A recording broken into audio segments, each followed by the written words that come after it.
Hello everyone, today I'm gonna show you how to make compound in your project. Compound also, I think if you have experience in Adobe Premiere, it's called a nest. So first we have to select all items in our project, then click right, then choose new compound, and we have to rename it here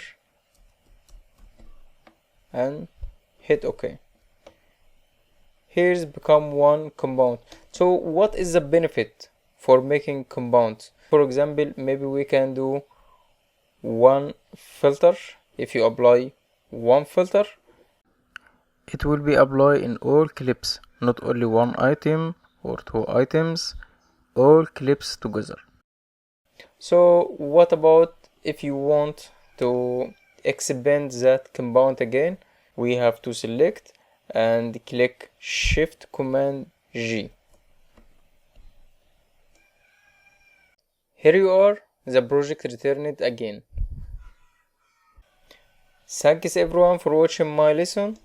Please follow my channel and make subscribe.